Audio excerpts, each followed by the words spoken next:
Estamos hoy día reunidos básicamente para poder comentar sobre una situación de salud integral que compromete no solamente al niño, sino que también tiene mucha relación con el adolescente y el adulto.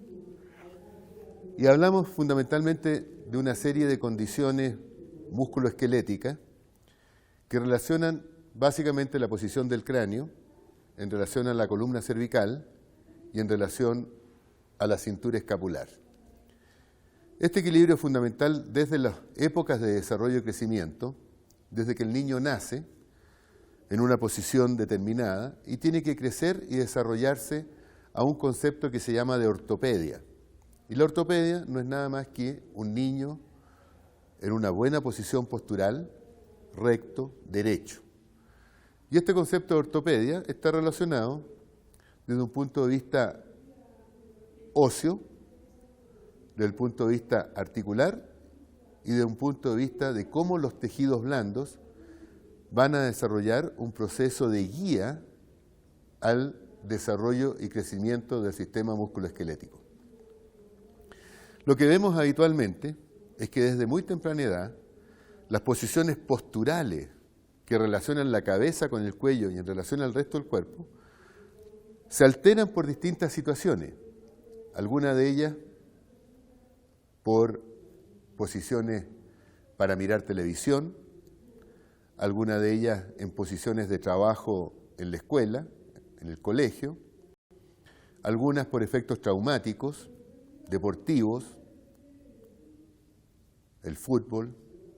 el básquetbol, el rugby o los distintos deportes que el niño pueda realizar están siempre expuestos a efectos traumáticos que pueden generar alteraciones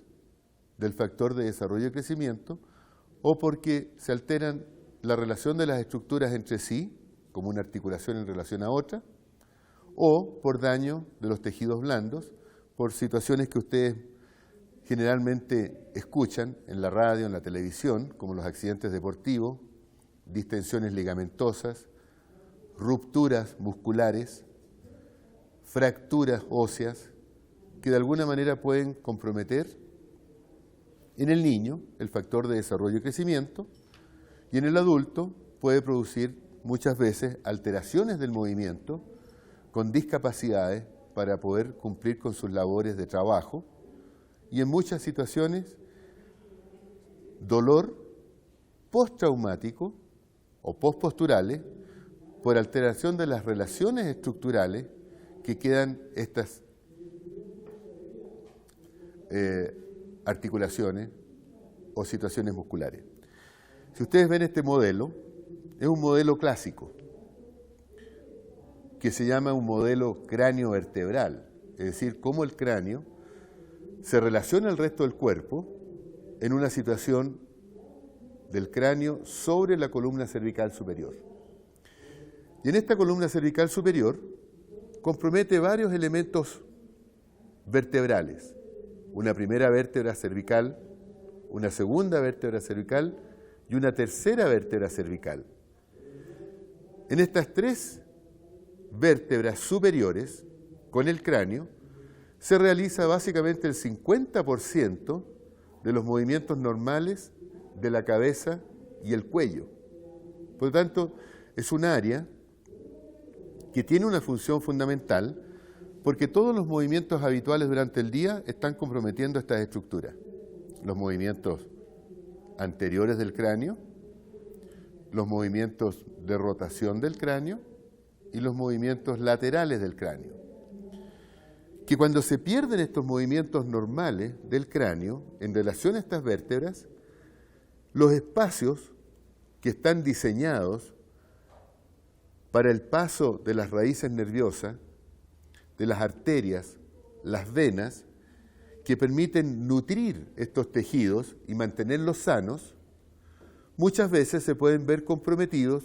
por pérdida de estos espacios. Y la pérdida de estos espacios durante las fases de movimiento pueden provocar compresiones intraarticulares y alteraciones de los tejidos blandos periarticulares que se producen alrededor de este segmento. Y eso no solamente produce limitación de movimiento, sino que además puede provocar dolor por compresión de estas estructuras o muchas veces por sobredistensión de estas estructuras. Esta es una visión posterior del cráneo, abierto o cerrado. Estas dos condiciones, cuando son exageradas, pueden producir un factor de dolor que habitualmente lo llamamos una cervicocefalea o un dolor de cabeza ocasionado por una alteración de estas articulaciones a cualquier edad, en el niño o en el adulto. Entonces nuestra misión ha sido básicamente encontrar cuál es la posición que mantiene el cráneo en posición de reposo en relación al resto del cuerpo, respetando estos espacios articulares y respetando los tejidos blandos que están alrededor de estas articulaciones que permiten los movimientos articulares. Cuando esta situación sucede y se altera, generalmente tenemos lo que se llama una disfunción o un trastorno cráneo-mandibular que puede afectar la capacidad funcional del cráneo con alteraciones dolorosas hacia la cabeza, la cara o la mandíbula de este individuo, asociado a dolores posteriores cervicales. Como es una relación de tipo craneal, de columna, y craneal con la mandíbula, que permite estos movimientos habituales de la mandíbula en relación al cráneo, relaciona a muchos profesionales. En su parte anterior, la relación del cráneo con la mandíbula, fundamentalmente al profesional odontólogo, al que se dedica en el niño a desarrollo y crecimiento, que podría ser un ortopedista, un odontólogo que se dedica a buscar la estética facial, que podría ser con rehabilitación oral, ahora de moda la rehabilitación sobre implantes como una técnica novedosa, nueva en la odontología, personas que se dedican a orientar el crecimiento de los dientes y ordenar las piezas dentarias, como son los ortodoncistas, u otros profesionales del área de la odontología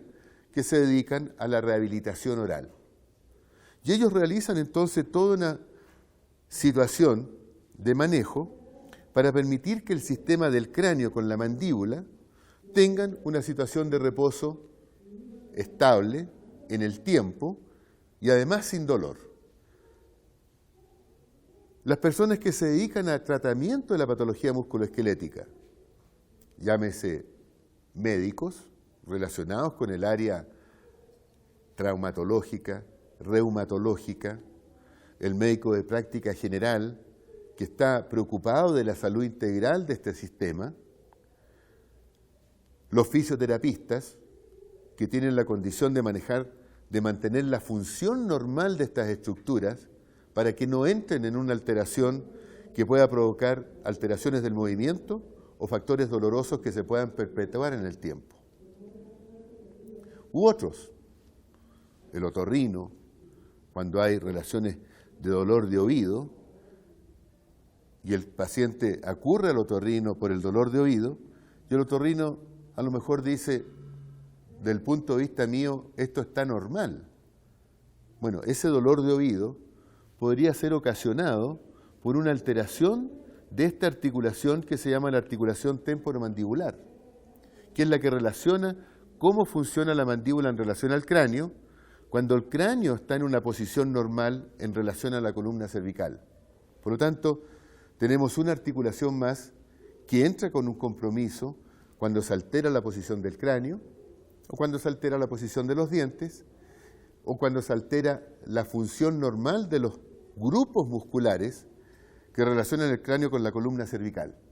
y producen un trastorno temporomandibular doloroso que produce dolores a distancia, al cráneo, a la cara, al oído, dolores que muchas veces pasan desapercibidos y no se diagnostican porque no se ha hecho una integración entre lo que son estas patologías craniovertebrales o cervicales posteriores con la función del cráneo con la mandíbula. Y que muchas veces pueden ser situaciones simples. cómo trabaja un niño frente a un computador,